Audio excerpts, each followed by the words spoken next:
হজরত আদম আলাইহিসসালামের পুত্র হাবিল এবং কাবিলের সর্বপ্রথম কুরবানি তার থেকে এসেছে। এরপরে হজরত ইব্রাহিম আলাইহিসসালাম তার পুত্র হজরত ইসমাইল আলাইহিসসালামের থেকে আমরা দ্বিতীয়বার তার সুন্নত হিসেবে আমরা কুরবানি পালন করি। এই জন্য এই বিষয়টা আমাদের খেয়াল করা দরকার। হজরত ইব্রাহিম আলাইহিসসালাম তিনি অনেক পরীক্ষার মাধ্যমে তিনি 3টি পরীক্ষার সম্মুখীন হয়েছেন। 3টি পরীক্ষা। 1 নম্বর পরীক্ষা হলো তিনি তাকে আগুনের কুণ্ডলের ভিতর তাকে ফেলে দেওয়া হলো, নমরুদ তাকে ফেলে দিল। কারণ কি? কারণ হলো তিনার বাবা ছিল আজর, হিন্দু পরিবারে তার বাবা ছিল আজর।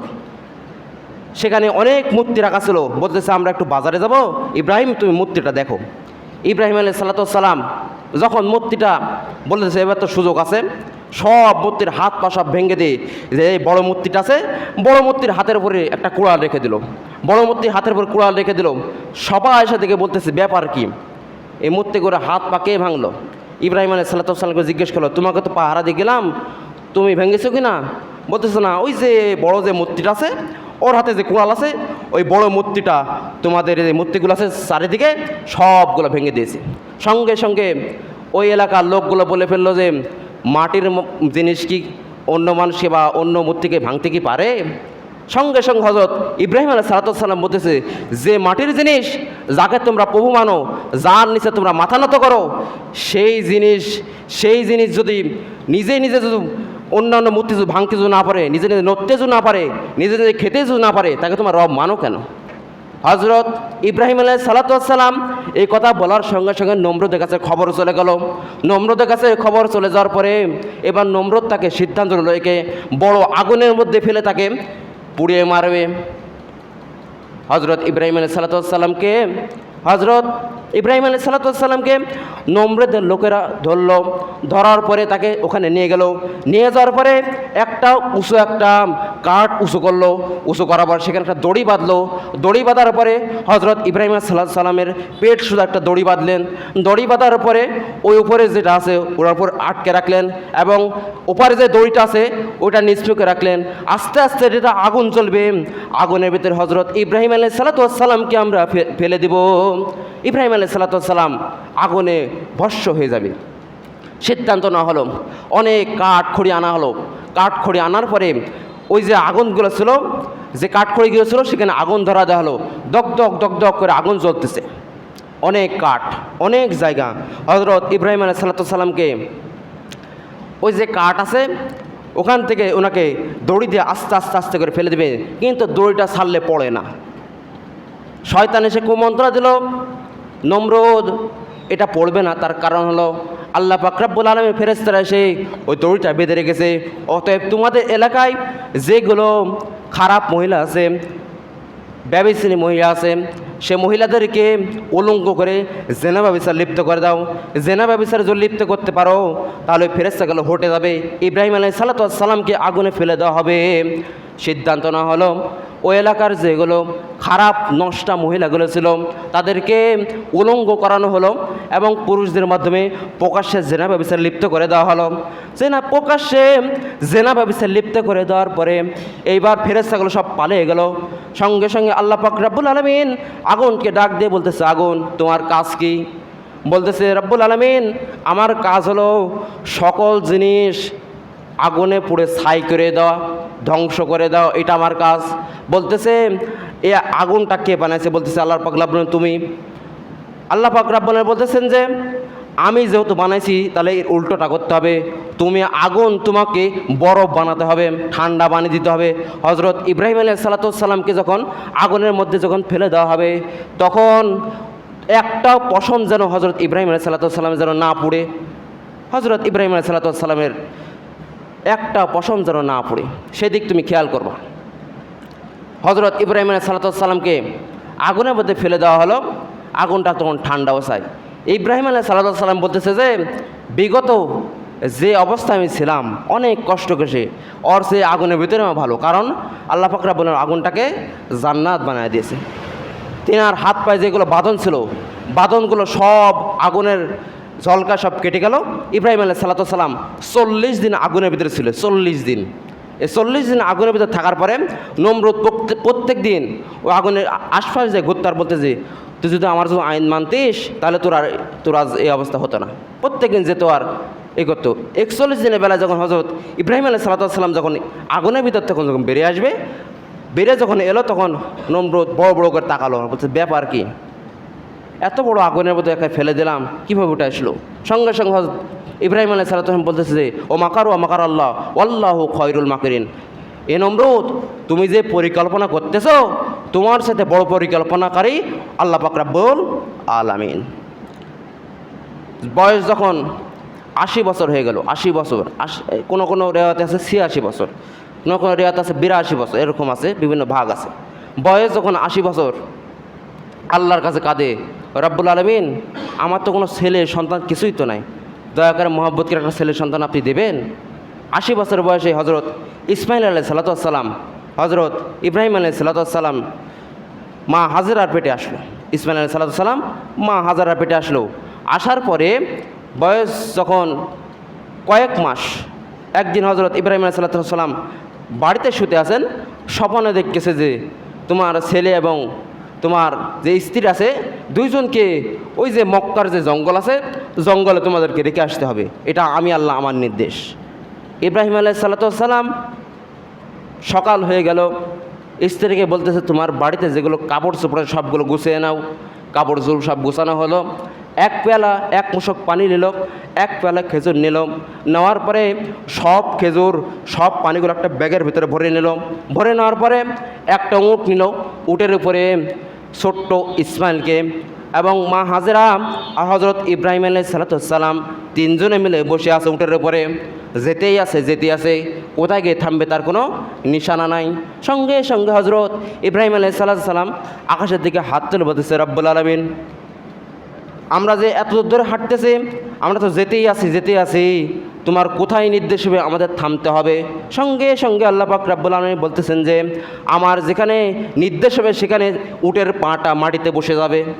আমার যেখানে নির্দেশ হবে সঙ্গে সঙ্গে উটের পাটা মাটিতে বসে যাবে। হজরত ইব্রাহিম আলাইহিস সালাম যেতেই আছেন, যাচ্ছেন, যেতে এমন সময় উটের পাটা মাটিতে বসে গেল। বসে যাওয়ার পরে এইবার তিনি বুঝতে পারলেন যে আল্লাহর নির্দেশ, এখানে আমার ছেলে সন্তানকে রেখে যেতে হবে। ছোট্ট ইসমাইল আর মা হাজেরাকে দুজনকে নিয়ে ওই জঙ্গল আছে, জঙ্গলের এক ধার মরুভূমির এক সাইডে দুজনকে রেখে হজরত ইব্রাহিম আলাইহিস সালাম চলে যাচ্ছেন, পিছন দিকে তাকায়নি। কারণ হজরত ইব্রাহিম আলাইহিস সালামের ছেলে 80 বছরই পেয়েছেন, ছেলের প্রতি মহব্বত আছে, স্ত্রীর প্রতি মহব্বত আছে। যদি একবার যদি পিছনে যদি তাকাই তাহলে ছেলে এবং স্ত্রীর প্রতি মহব্বত হওয়ার কারণে আমি আমার দরদের কারণে আমি আল্লাহর যে পরীক্ষা আমি ফেল হয়ে যাব।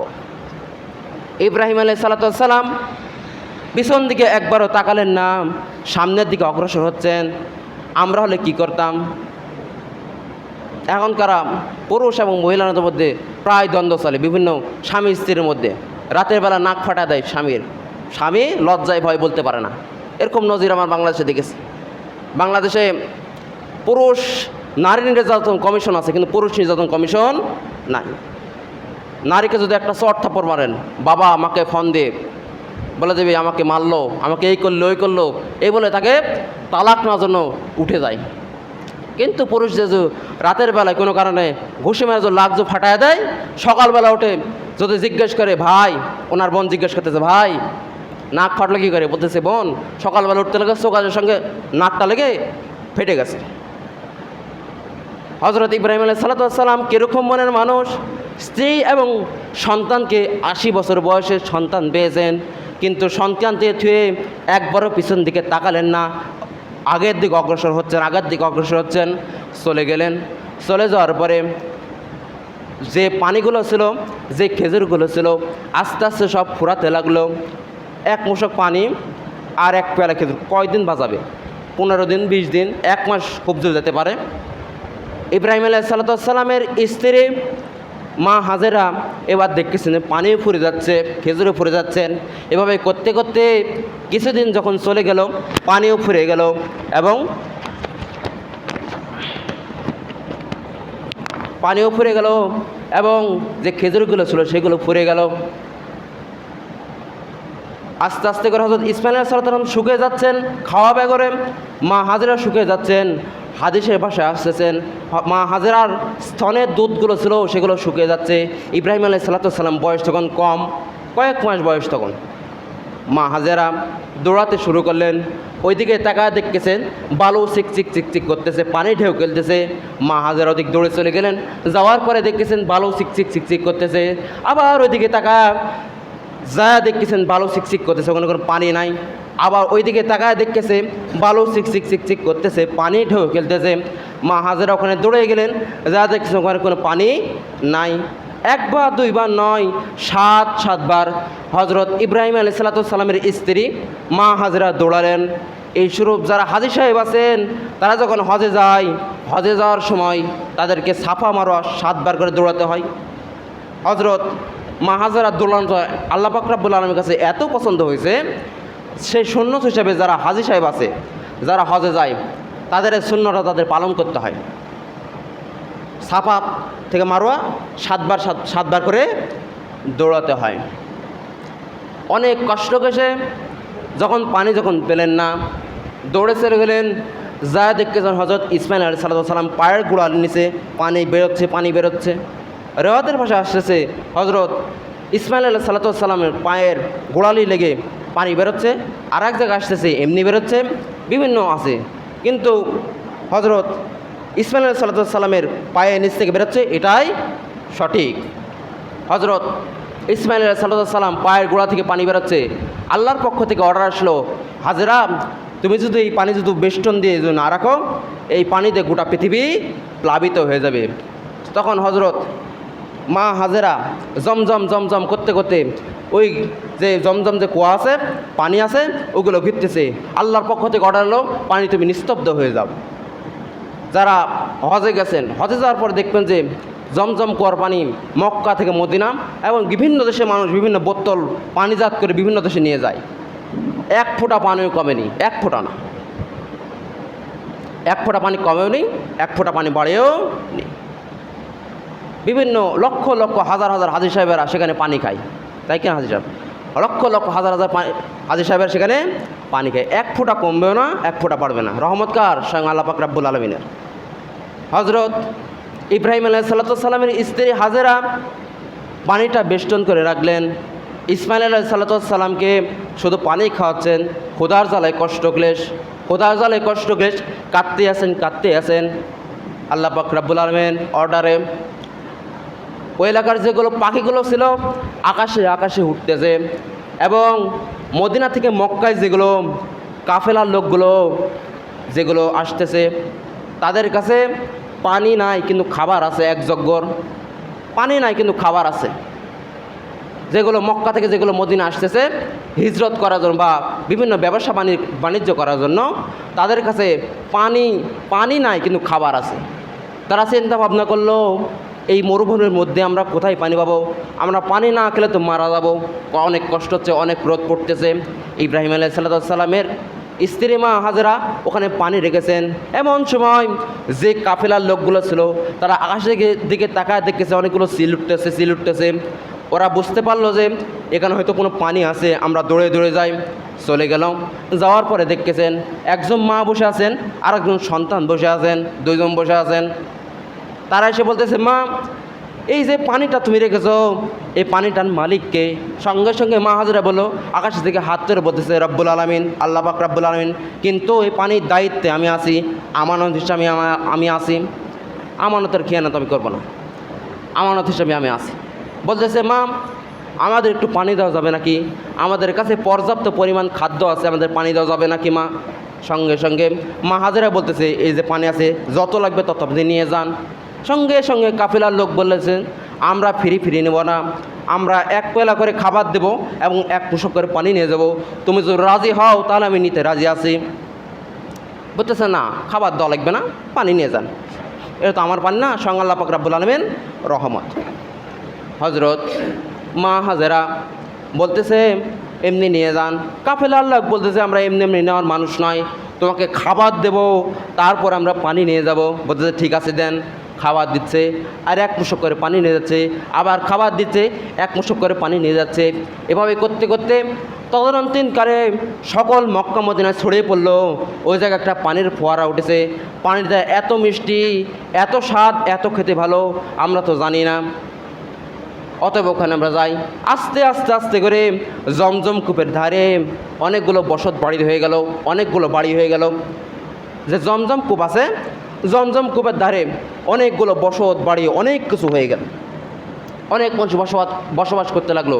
হজরত ইব্রাহিম আলাইহিস সালাম একদিন বাড়িতে শুয়ে আছেন, স্বপ্নে দেখাচ্ছে তোমার যে সবচেয়ে যে প্রিয় জিনিস, সে জিনিসটাকে তোমাকে কুরবানি দিতে হবে। ইব্রাহিম আলাইহিস সালাম বাজারে গেলেন, একটা উট কিনেন, উট কিনে কোরবানি দিলেন। আল্লাহ পাক পরদিনে আবার স্বপ্নে দেখালো যে এটা আমি কবুল করব না, এর সাথে তোমার প্রিয় জিনিস দিতে হবে। বাজারে গিয়ে একটা মেষ কোরবানি দিল, একটা ভেড়া কোরবানি দিল, একটা ছাগল কোরবানি দিল। আল্লাহ বলতেছেন এগুলো আমি পছন্দ করব না, তোমার যে সবচাইতে প্রিয় জিনিস, সেই জিনিস তোমাকে কোরবানি দিতে হবে।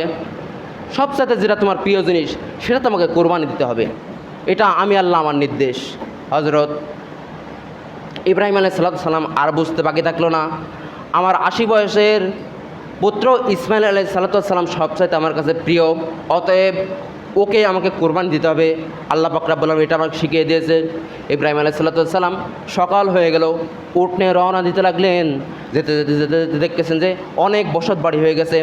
ওখানে গেলেন, যাওয়ার পর বলতেছে এখানে একটা শিশু সন্তান এবং একটা বৃদ্ধা মহিলা ছিল, আপনারা কি দেখেছেন নাকি? বলতেছে অনেক আগে দেখছি তো, ওই পারে নাকি বাড়ি? বলতেছে হ্যাঁ। বাড়িতে গেলেন, যাওয়ার পর হজরত মা হাজেরা এবং ইসমাইল আলাইহিস সালাম অনেক বয়স হয়ে গেছে, একটু বড় হয়ে গেছে, পুষ্ট হয়ে গেছে। বাড়িতে নিয়ে গিয়ে তাদেরকে আপ্যায়ন করেন। একবারও তিনি বুঝলেন না আমাদের আপনি ছেড়ে চলে গিয়েছেন, আবার কৃষক আসেন। বুঝতেছেন কি কীরকম তাদের তাকওয়া। আর আজকে আমরা স্বামী স্ত্রীর মধ্যে এমন দ্বন্দ্ব দেখা যায়, স্বামী এক কথা বললে স্ত্রী 10 কথা শোনা যায়। এরকম নজির আমার বাংলাদেশে দেখেছি। এরা হলো দায়ুস মার্কা মহিলা, এদের একটা দোয়া আল্লাহর কাছে কবুল হবে না, এরা জাহান্নামী। স্বামী এক কথা বলে তাদের 10 কথা শোনা দেয়, স্বামীর পকেট মেরে বাপের বাড়ি জমা করে। এরকম জিনিস আমরা বাংলাদেশে দেখেছি, আমাদের সমাজে দেখছি। 2 মাস পর 3 মাস পর একটা গলার চেন আছে, ব্যাপার গো কী গো? বলতেছে বাবা বানায় দিছে, কিন্তু স্বামীর পকেট মেরে বাপের বাড়ি জমা করছে, ওইটা দিয়ে গলার মালা বানাইছে। এই নজরে আমরা দেখতেছি সমাজে কিছু কিছু জায়গা, সব জমি ছেলের নামে রেখে দেয়, মেয়ের নামে ফাঁকা। এরকমও দেখেছি। এদের কুরবানি, এদের কিছু আল্লাহর কাছে কবুল। কারণ একজন মহিলা হলো, মেয়ে মানুষ হলো আল্লাহ পাক রব্বুল আলামিনের কাছে সম্মানিত, তাই কি না? সম্মানিত। একটা রেওয়ায়েতে আসতেছে যে একবার হযরত মূসা আলাইহিস সালাম আল্লাহ পাক রব্বুল আলামিনকে জিজ্ঞেস করেন, রব্বুল আলামিন আপনার কাছে আপনি সবচাইতে খুশি হলে আপনি কী দান করেন? বলতেছে তার ঘরে আমি একটি মেহমান পাঠিয়ে দিই। 2 নম্বর খুশি হলে আপনি কী করেন? বলতেছে 2 নম্বর আমি যদি খুশি হই তাহলে তার এলাকায় আমি বৃষ্টি বর্ষণ করে দিই। কিছু কিছু মহিলাদের দেখি ধান গোছাচ্ছে, পানি যখন আসতেছে তখন বলে যে মরার বৃষ্টি 20 মিনিট 50 মিনিট পরে আসে, কী হতো? বলে কি বলে না? কিন্তু আল্লাহ খুশি হলে তাদেরকে পানি দেয়। আর 3 নম্বর খুশি হলে, সর্বশ্রেষ্ঠ খুশি হলে তার ঘরে একটি মহিলা সন্তান আল্লাহ পাক রব্বুল আলামিন দান করে। মহিলাদেরকে সব জমি ছেলের নামে লিখে দিয়েছে। মহিলাকাটিকে বলে মা তুমি তো পড়া বাড়ি চলে গেছো, অতএব জমি তো অল্পই, তোমার ভাইকে দিয়ে দিয়েছি, সান্ত্বনা নেও, আমার বাড়িতে আসো খায়ো। বাবা যখন মারা গেছে ভাইরা ভাতই দেন। এরকম নজির আমার বাংলাদেশে দেখছি।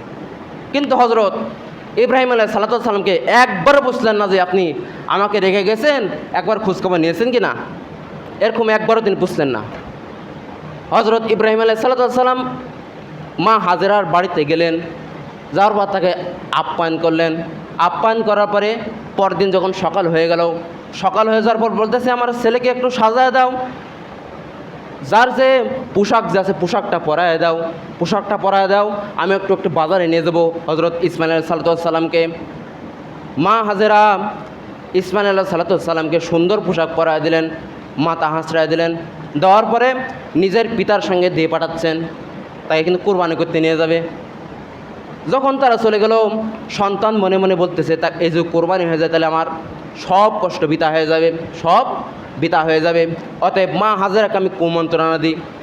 মা হাজেরাকে বলতেছে, তোমার ছেলেকে তুমি কোথায় পাঠাছো? বলতেছে ওর বাবা ওকে বাজারে নিয়ে যাবে। বলতেছে বাজারে নিয়ে যাবে না, একটা বড় ছুরি ধার দিয়েছে, তোমার ছেলেকে কিন্তু জবাই করে ফেলবে। সন্তানকে বলতেছে যে, শয়তানকে বলতেছে, আজারা কথা ইয়াবা না, সন্তানকে কয়েকটি পাথর মারলে। মা হাজেরা আবার বলতেছে যে, তোমার সন্তানকে যে পাঠাইছো, তোমার সন্তান কিন্তু জবাই করে ফেলবে। সঙ্গে সঙ্গে শয়তানকে জিজ্ঞেস করো, শয়তান এটা কার কে এটা নির্দেশ দিয়েছে? বলতে স্বয়ং আল্লাহ পাক রব্বুল আলামিন। বলতেছে আল্লাহ পাক রব্বুল আলামিন যেহেতু নির্দেশ যখন দিয়ে দিয়েছে, অতএব আমি রাজি আছি। ইব্রাহিম নয়, ইসমাইল নয়, আমার নিজের জীবন যদি কোরবান করতে হতো, স্বয়ং আল্লাহ পাক রব্বুল আলামিন যদি নির্দেশ দিত, আমি কোরবানি করে ফেলতাম।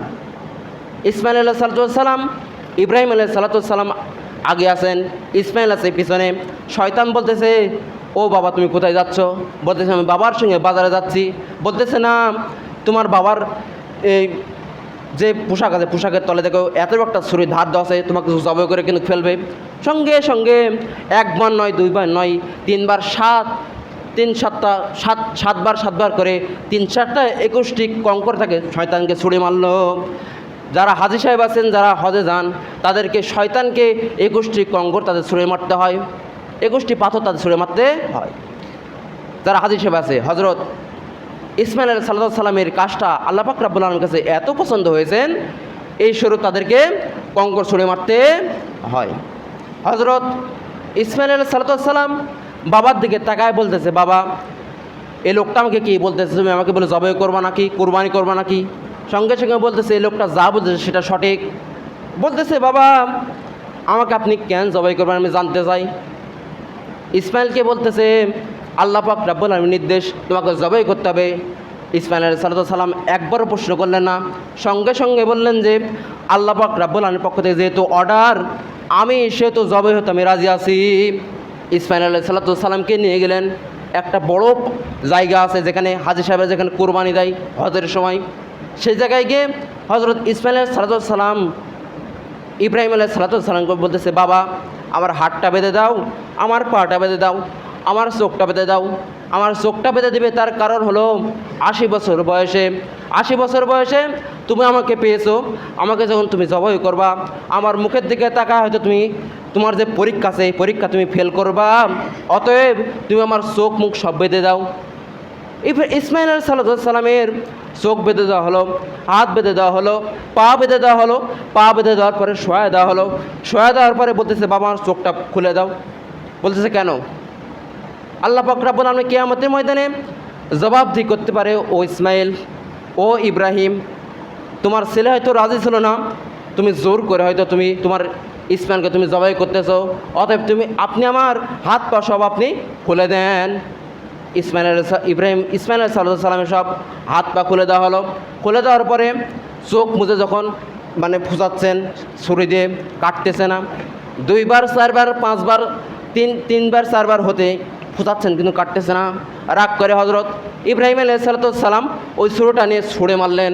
ছুঁড়ে মারার পরে পাশে একটা পাথর আছে, সঙ্গে সঙ্গে ওই ছুরিটা পড়ার সঙ্গে সঙ্গে পাথরটা কেটে 2 ভাগ হয়ে গেল।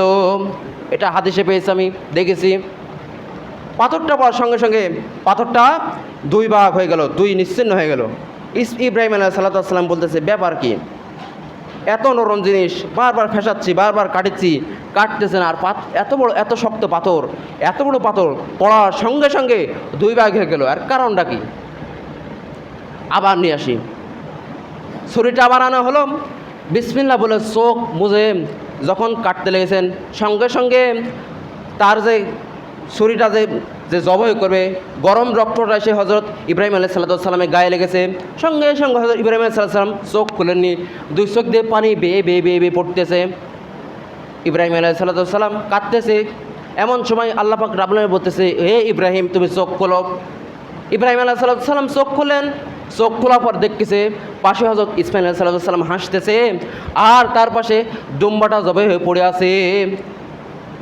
সুবহানাল্লাহ বিহামদিহি।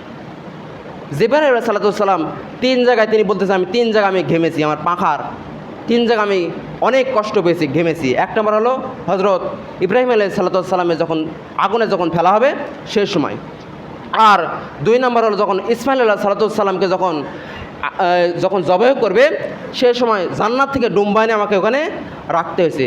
আর 3 নম্বর হজরত ইউসুফ নবীকে যখন কুয়ায় যখন ফেলবে সেই সময় আমাকে সেখানে পাখা দিয়ে আটকে রাখতে হয়েছিল। এই 3 জায়গা আমার সবচাইতে কষ্ট হয়েছিল। এখন প্রশ্ন হতে পারে দুম্বাটা কোথায় পেল? দুম্বাটা কোথায় পেল? কোথায় থেকে আসলো দুম্বাটা? কোন জায়গা থেকে উৎপত্তি হলো? সময় কয় মিনিট স্যার? 8। হজরত আদম আলাইহিস সালামের যে পুত্র ছিল হাবিল এবং কাবিল, এই 2 জন পুত্র তিনার জন্ম নিল। হজরত হাবিলের সঙ্গে জন্ম নিল আকলেমা, আর কাবিলের সঙ্গে জন্ম নিল লেওয়াজা। এই 2 জন 4 জন। এখন সেই সময়কার প্রথা ছিল প্রথমটার সাথে চতুর্থটা বিয়ে হবে, তৃতীয়টার সাথে দ্বিতীয়টা বিয়ে হবে, এইটা তাদের রেওয়ায়ত ছিল, এই বিষয়টা তাদের ছিল। কিন্তু আকলেমা ছিল অত্যন্ত সুন্দরী, দেখতে ভালো। তখন থেকে কিন্তু সুন্দরীর প্রতি একটু মানুষের আকৃষ্টতা বেশি, এখনও আছে। এখন বলতে পারেন যে সুন্দরীর প্রতি আকৃষ্ট বেশি, যারা দেখতে তো কমা, দেখতে একটু খারাপ, তাদের বিয়ে হয় কেন? আল্লাহ পাক রব্বুল আলামিন মানুষকে এমনভাবে তৈরি করেছেন, এমন চোখ দিয়েছেন, যার সঙ্গে যার বিবাহ হবে তার জন্য একটা কালেকশন আছে তাদের মধ্যে, তার চোখ পড়ার সঙ্গে সঙ্গে তাকে পছন্দ হয়ে যায়। হাবিলের সঙ্গে জন্ম নিল আকলেমা, আর কাবিলের সঙ্গে জন্ম নিল লেওয়াজা, এই 2 জন। এরপরে যখন হাবিলকে বলল তোমাকে লেওয়াজার সঙ্গে বিবাহ করতে হবে, আর কাবিলকে বলল তোমাকে আকলেমার সঙ্গে বিবাহ করতে হবে, কিন্তু হাবিল বলল না, আমি লেওয়াজার সঙ্গে আমি বিবাহ করব না, কারণ ও দেখতে অসুন্দর, আর আমার যে বোন আকলেমা দেখতে অনেক সুন্দর, আমি আকলেমাকে আমি বিবাহ করব। জেদ ধরে বসলেন। হজরত আদম আলাইহিস সালাম দেখলেন কি করা যায়। আল্লাহ পাক রব্বুল আলামিনের কাছে 2 হাত তুলে বললেন, রব্বুল আলামিন কি করা যায়? আল্লাহ পাক রব্বুল আলামিন অর্ডার দিলেন, ও আদম আলাইহিস সালাম, আদম ওদের ভিতরে একটা কোরবানির ব্যবস্থা করো। আমি আল্লাহ আমার পক্ষ থেকে আগুন এসে ভস্য হয়ে যার কোরবানিটা কবুল হবে, যার কোরবানিটা কবুল হবে তাকে, তার সঙ্গে আকলেমার বিবাহ হবে, এটা ব্যবস্থা করে দাও। আদম, হাবিল এবং কাবিল 2 জনকে বলা হলো, আল্লাহ পাক রব্বুল আলামিনের অর্ডার, তোমাদের কোরবানি দিতে হবে, যার কোরবানিটা আল্লাহর পক্ষ থেকে আগুন এসে বর্ষ হয়ে যাবে তার কোরবানিটা আল্লাহর পক্ষ থেকে কবুল হয়ে যাবে। তখন হজরত হাবিল কিছু শস্য পালন করতেন, আর কাবিল ভেড়া ডুম্বা এগুলো তিনি পালন করতেন বাড়িতে বসে। সেই সময় রেওয়াজ ছিল আকাশের উপরে গোস্ত রেখে আসতে হতো, যার গোস্তটা আগুন এসে ভস্য করে দিত তারটা কবুল হয়ে যেত, আর যারটা ভস্য হতো তারটা কবুল হতো। সে রেওয়াজ যখন যদি থাকতো তাহলে কী হতো? সে রেওয়াজ যখন যদি থাকতো 2 লক্ষ 1.5 লক্ষ টাকা দিয়ে গরু কিনে মুড়ে বয়দাত হয়ে মানুষকে দেখা যায় কোরবানি দিতে পারতো, সে রেওয়াজ এখন নাই। আমার মতো মৌলবী যদি কোরবানি দিত, আমার মতো মৌলবী যদি আগুন এসে ভস্য না হতো, মুখের দিকে তাকায় বলতে তোমাকে তো অনেক তো ভালো লাগতো, কী হলো দেখা দিনি, এই কথাগুলো। অনেক হাজি সাহেব আছে, তাদের কোরবানি যদি আগুন এসে ভস্য না করে দিত তাহলে কী মনে হতো? হাজি তো তোমাকে ভালোই মনে হতো, এখন কি অবস্থা, এই কথাগুলি বলতো আমরা, অনেক লজ্জায় কিছু পড়ে পারতাম। কিন্তু সেই রেওয়াতের পরে হজরত ইব্রাহিম আলাইহিস সালাম, হজরত ইসমাইল আলাইহিস সালাম যে কোরবানি হলো, এর সুন্নত হিসাবে আমরা পালন করে যাই। হাবিল নিয়ে গেল কিছু শস্য দানা, আকাশ ওই পাহাড়ের উপর রেখে দিল, আর কাবিল কিছু গোস্ত নিয়ে যে ওনার যে একটা মোটা তাজা একটা ডুম্বা ছিল, ওই ডুম্বাটা নিয়ে গিয়ে ওই আকাশের উপর ওই পাহাড়ের উপর রেখে দিল কোরবানি করে আল্লাহর পক্ষ থেকে। কাবিলের কোরবানি কবুল হয়ে গেল, আকাশ থেকে আগুন এসে ভস্য হয়ে গেল, আর হাবিলের কোরবানি কবুল হলো না। হাবিলের কোরবানি কবুল হলো না, আর কাবিলের কোরবানি কবুল হলো। এবার হাবিল কাবিলের মুখের দিকে তাকায় বলতে, তোকে আমি জবাই করব, তুই অনেক কিছু করে হয়তো ওই কাজ করেছিস, রাতে গিয়ে কাজ করেছিস, হয়তো তোকে আমি জবাই করে ফেলবো। কাবিল সঙ্গে সঙ্গে বলতেছে, আল্লাহ উত্তম পরিকল্পনাকারী, তুমি যদি আমাকে জবাই করে ফেলো, তোমার গায়ে আমি একটাও হাত দেব না, কারণ আল্লাহ যেটা ভালো সেটা আমাকে করবে। কিছুদিন চলে গেল, হাবিলকে কাবিল জবাই করে ফেললো, খুন করে ফেললো। এখন হাবিলকে যখন খুন করে ফেললো, কাবিলকে যখন হাবিল যখন খুন করে ফেললো, এখন বলতেছে লাশটা কোথায় আমি রাখবো, যেখানে রাখবো সেখানে তো মানুষ দেখতে পাবে। হাবিলের লাশটা টেনে টেনে নিয়ে গেল একটা মরুভূমি এলাকায়। পাশে দেখতেছে একটা কাক বসে আছে। কাকটা আর একটা কাক মারা গেছে। ওই কাকটা পা দিয়ে খুঁটলে খুঁটলে একটা গর্ত করলো। গর্ত করার পরে পাশে যে কাকটা মারা গেছিলো তাকে ওখানে রেখে মাটি দিয়ে দিল। সঙ্গে সঙ্গে হাবিল বলতেছে এতটুকু বুদ্ধি আমার মাথায় আসেনি। অতএব সেই যুগ থেকে যারা এখন মাটিতে যারা দাফন কাফন করেন, ওই সময় থেকে এই সময় পর্যন্ত ওটা রেওয়ায়ত আছে। আমরা যারা মানুষ মারা যায়, যারা কবর দিই, ওই যে কাকটা মাটিতে রাখলাম, হাবিল কাবিলকে যেভাবে কবর দিল, সেই যুগ থেকে এই কবরের একটা চলে আসতেছে। কাবিলকে নিয়ে যে গর্ত করা হলো, গর্তের মধ্যে শোয়া দেওয়া হলো। হাদিসের ভাষায় একটা কথা আছে যে পৃথিবীতে যে মানুষ যাকেই খুন করুক না কেন, একটা ভাগ কিন্তু ওই হাবিলের যে আমলনামা আছে ওখানে গিয়ে জমা হবে। আমলনামা মানে খারাপ আমলনামা। পৃথিবীর যে মানুষ যাকেই খুন করুক না কেন, একটা অংশকে ওই হাবিলের ওখানে যে জমা হবে। কারণ পৃথিবীর সর্বপ্রথম হাবিল কাবিলকে তিনি জবাই করেছেন, তিনি খুন করে ফেলেছেন। সম্মানিত উপস্থিতি, ওই যে কাবিলের কোরবানিটা আল্লাহ পাক রব্বুল আলামিনের কাছে কবুল হলো, ওই যে ডুম্বা যেটা কবুল হলো, ওইটা আল্লাহ পাক রব্বুল আলামিনের অর্ডারে সেটা জান্নাতের ভিতরে রাখা হয়েছিল। ইসমাইল আলাইহিস সালাম পাশে যেটা জবাই হয়ে গেল, ওই জান্নাত থেকে এনে ওই ডুম্বাটা পাশে রেখে দিয়েছিল। এটা সেদিন পড়লাম, দেখলাম। এবার কোরবানি কিছু মাসাইল জানা প্রয়োজন। কোরবানি পশু যেটা আমরা কোরবানি দেব, সেটা 4টি জিনিস দেখা প্রয়োজন। 4টি জিনিস, সম্মানিত উপস্থিতি, 4টি জিনিস দেখা প্রয়োজন।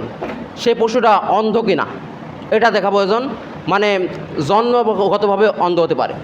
আবার আরেকটি দেখা প্রয়োজন হলো সে পশুটা ন্যাংরা কিনা, পায়ে খোঁড়া খোঁড়া হাঁটে কিনা। এই বিষয়টা আমাদের দেখা উচিত। এখন প্রশ্ন হতে পারে যে কত বছর বয়সে পশু আমরা কোরবানি দেব? ভেড়া হয় যদি, ছাগল যদি হয় তাহলে তার বয়স হতে হবে 1 বছর, এবং যদি গরু হয় তাহলে তার বয়স হতে হবে 2 বছর, আর যদি উট হয় তার বয়স হতে হবে 5 বছর। এটা হাদিসে পাওয়া যায়, গতকাল আমি পড়লাম। যদি বলছে যে এমন পশু দ্বারা কোরবানি দিতে হবে যার শরীয়ত নির্ধারণ করা দিয়েছে, সেগুলো হলো উট, গরু, মহিষ, ছাগল, ভেড়া, ডুম্বা। এগুলো কোরআনের ভাষা বলা হয় বাহিমাতুল আনআম। এটা আল্লাহর কাছে সবচাইতে উত্তম। কিছু কিছু মানুষ বলে হুজুর আমি তো কোরবানি দিতে পারি না, কিন্তু মুরগি বা অন্য কিছু জবাই করে কি যাবে ঈদের দিনে? অন্যান্য যে প্রাণীগুলো আছে এগুলো জবাই করা যাবে, এটা শরীয়তে আছে। কিন্তু কোরবানি যে চাঁদগুলো উঠবে, জিলহজ মাসে যে চাঁদ উঠবে, এই চাঁদ ওঠার আগে যারা কোরবানিতে যারা পারেন না, নখ কাটবে, চুল কাটবে, তার পরিবারের পক্ষ থেকে তার কোরবানি কবুল হয়ে যাবে। কোরবানি চাঁদ ওঠার আগে এই নিয়মটা আমাদের পালন করতে হবে। কিন্তু কিছু কিছু চলে যাচ্ছে নাকি সময়? কিছু কিছু মানুষ দেখা যায় কোরবানি চাঁদ ওঠার পরে চুল কাটে, নখ কাটে। কিন্তু যারা কোরবানি দিবেন তাদের বলতেছি যে, আর যারা কোরবানি দিতে পারেন না তাদেরও বলতেছি, যার যখন চাঁদ উঠবে, চাঁদ ওঠার আগে চুল কাটবেন, গোপানাঙ্গ যে পশমগুলো ছিল সেগুলো কাটবেন এবং নখ কাটবেন। এগুলো কাটলে আল্লাহ পক্ষ থেকে সওয়াব হবে এবং পূর্ণাঙ্গ কোরবানির সওয়াব আল্লাহ পাক রব্বুল পক্ষ থেকে পাওয়া যাবে। এজন্য এই বিষয়টা আমাদের খেয়াল করা দরকার। এখন 7 ভাগে কোরবানি কীভাবে দেওয়া যাবে? হযরত জাবের হতে বর্ণিত, তিনি বলেন আমরা হুদায়বিয়াতে রাসূল সাল্লাল্লাহু আলাইহি ওয়াসাল্লামের সাথে ছিলাম, তখন আমরা উট, গরু দ্বারা 7 জনের পক্ষ থেকে কোরবানি দিয়েছি। এটা হাদিস, হযরত জাবের হতে বর্ণিত। আল্লাহ রাসূল বললেন, তিনি বলতেছেন যে আমরা হুদায়বিয়াতে আল্লাহ রাসূলের সঙ্গে গেলাম, এখন আমরা উট এবং গরু দ্বারা 7 জনের পক্ষ থেকে কোরবানি দিলাম।